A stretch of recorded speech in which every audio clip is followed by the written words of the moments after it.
Guys, good morning. Nandito tayo ngayon sa Manila City Hall. Dito tayo sa Arteria ng Katipunan. Ito ang bagong Arteria ng Katipunan. Ito yung naging improvement.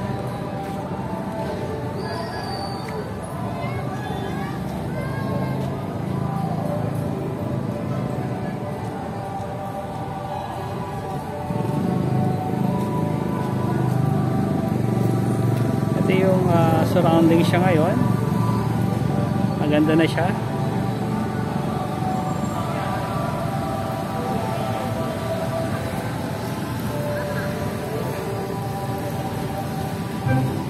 Madaming tao, wala tayo dito, pasyal tayo. So pwede siyang tambayan sa umaga, and meron din mga nag-chess.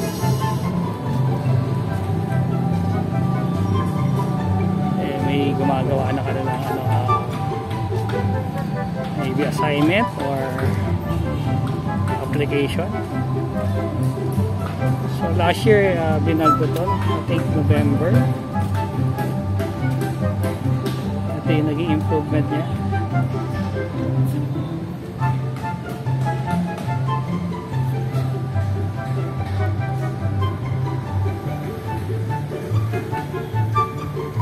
Si Emilio Jacinto.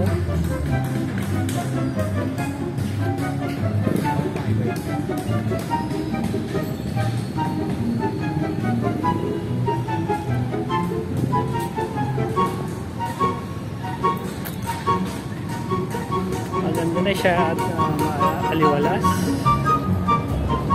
Very greeny na siya. Greenish.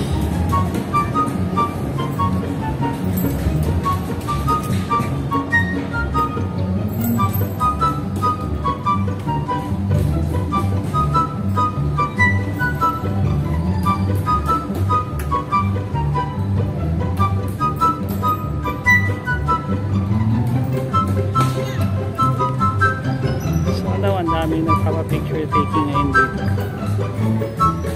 And then ito na sa nakikita yung glass house na yun, yung ano ba tawag nila dyan, Capitolio.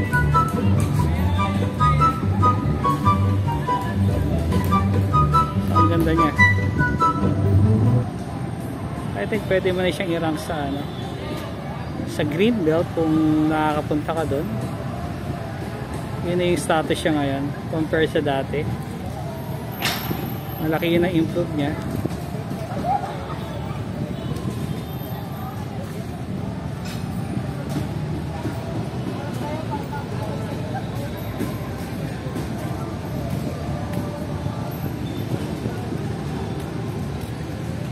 Ito, marami ring vlogger tulad ko.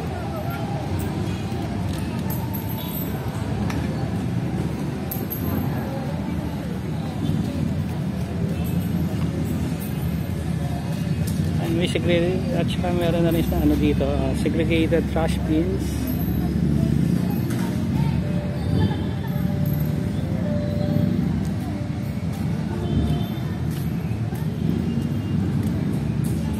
So, ito yung iniikot ko. Ito pa lang yung garden. Ito yung portion ng garden dito sa Gat Andres Bonifacio Shrine. Yung Arteria ng Katipunan.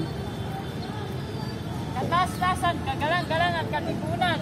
Po, si ang ating kababayan. Mayroon pa rin dito free wifi.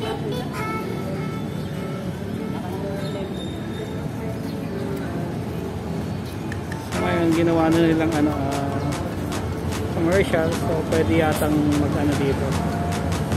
Mag-post ng mga advertisement. Ito yung ML Connect. Try natin mamaya pag gumagana siya.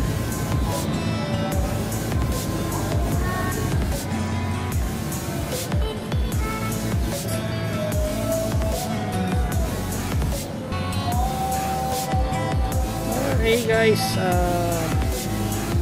dito na lang muna until my next video. Please like and subscribe Hogarth TV. Thank you.